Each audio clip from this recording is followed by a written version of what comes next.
जय श्री राम जी का आशीर्वाद हम सब पर बना रहे। आज हम पद्म पुराण में पुत्रदा एकादशी माहात्म्य पढ़ेंगे। भगवान विष्णु की प्रसन्नता के लिए हमें एकादशी व्रत जरूर करना चाहिए, क्योंकि एकादशी व्रत करने से अनेक अनेक पापों से मुक्ति मिल जाती है। इसीलिए हमें एकादशी व्रत जरूर करना चाहिए। जो व्यक्ति शरीर से स्वस्थ नहीं है, व्रत नहीं रख सकते, वो कम से कम एकादशी व्रत की कथा जरूर सुने, क्योंकि कुछ ना करने से तो कुछ करना ही अच्छा होता है। इसीलिए एकादशी व्रत की कथा सुने, मन ही मन मंत्र का जाप करते रहें, इससे भी उनको पूरे फल की प्राप्ति होगी। तो आइए हम पुत्रदा एकादशी व्रत की कथा शुरू करते हैं। ओम नमो भगवते वासुदेवाय। ओम श्री गणेशाय नमः। युधिष्ठिर बोले, श्री कृष्ण, आपने शुभ कारिणी सफला एकादशी का वर्णन किया। अब कृपा करके शुक्ल पक्ष की एकादशी का महत्व बतलाइए। उसका क्या नाम है, कौन सी विधि है तथा उसमें किस देवता का पूजन किया जाता है।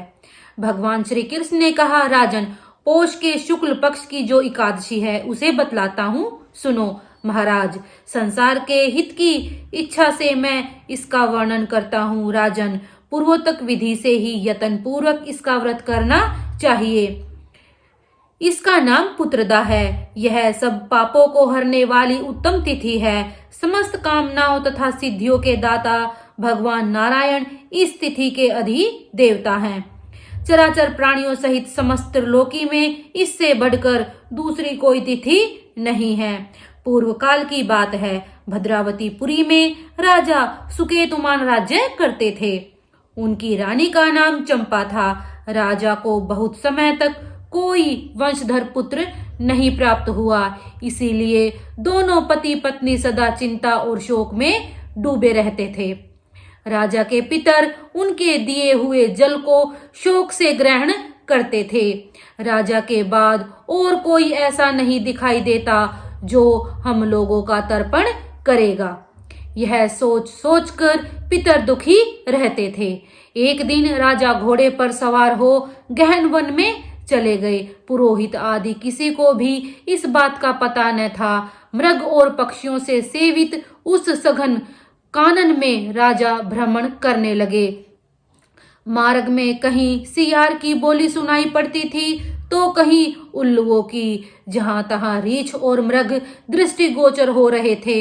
इस प्रकार घूम घूम कर राजा वन की शोभा देख रहे थे। इतने में दोपहर हो गई। राजा को भूख और प्यास सताने लगी। वे जल की खोज में इधर उधर दौड़ने लगे। किसी पुण्य के प्रभाव से उन्हें एक उत्तम सरोवर दिखाई दिया, जिसके समीप मुनियों के बहुत से आश्रम थे। शोभाशाली नरेश ने उन आश्रमों की ओर देखा। उस समय शुभ की सूचना देने वाले शकुन होने लगे। राजा का दाहिना नेत्र और दाहिना हाथ फड़कने लगा, जो उत्तम फल की सूचना दे रहा था। सरोवर के तट पर बहुत से मुनि वेद पाठ कर रहे थे। उन्हें देखकर राजा को बड़ा हर्ष हुआ। वे घोड़े से उतरकर मुनियों के सामने खड़े हो गए और पृथक पृथक उन सब की वंदना करने लगे। वे मुनि उत्तम व्रत का पालन करने वाले थे। जब राजा ने हाथ जोड़कर बारंबार दंडवत किया, तब मुनि बोले, राजन, हम लोग तुम पर प्रसन्न हैं। राजा बोले, आप लोग कौन हैं, आपके नाम क्या हैं तथा आप लोग किसके लिए यहाँ एकत्रित हुए हैं, यह सब सच सच बताइए। मुनि बोले, राजन, हम लोग विश्वदेव हैं, यहाँ स्नान के लिए आए हैं। माघ निकट आया है। आज से 5वें दिन माघ का स्नान आरंभ हो जाएगा। आज ही पुत्रदा नाम की एकादशी है, जो व्रत करने वाले मनुष्यों को पुत्र देती है। राजा ने कहा, विश्वदेवगण, यदि आप लोग प्रसन्न हैं तो मुझे पुत्र दीजिए। मुनि बोले, राजन, आज के ही दिन पुत्रदा नाम की एकादशी है। इसका व्रत बहुत विख्यात है। तुम आज इस उत्तम व्रत का पालन करो। महाराज, भगवान केशव के प्रसाद से तुम्हें अवश्य पुत्र प्राप्त होगा।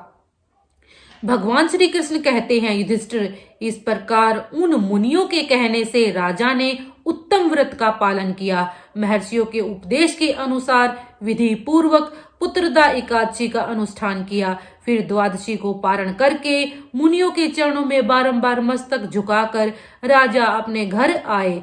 फिर रानी ने गर्भ धारण किया। प्रसव काल आने पर पुण्यकर्मा राजा को तेजस्वी पुत्र प्राप्त हुआ, जिसने अपने गुणों से पिता को संतुष्ट कर दिया। वह प्रजा का पालक हुआ। इसीलिए राजन, पुत्रदा का उत्तम व्रत अवश्य करना चाहिए। मैंने लोगों के हित के लिए तुम्हारे सामने इसका वर्णन किया। जो मनुष्य एकाग्रचित होकर पुत्रदा का व्रत करते हैं, वे इस लोक में पुत्र पाकर मृत्यु के पश्चात स्वर्गगामी होते हैं। इस महात्म्य को पढ़ने और सुनने से अग्निहोत्र यज्ञ का फल मिलता है। एकादशी व्रत में जितना हो सके कम बोलिए, अपनी वाणी पर नियंत्रण रखिए और मन ही मन भगवान श्री विष्णु के मंत्र का जाप करते रहिए। ओम नमो भगवते वासुदेवाय, ओम नमो भगवते वासुदेवाय, ओम नमो भगवते वासुदेवाय।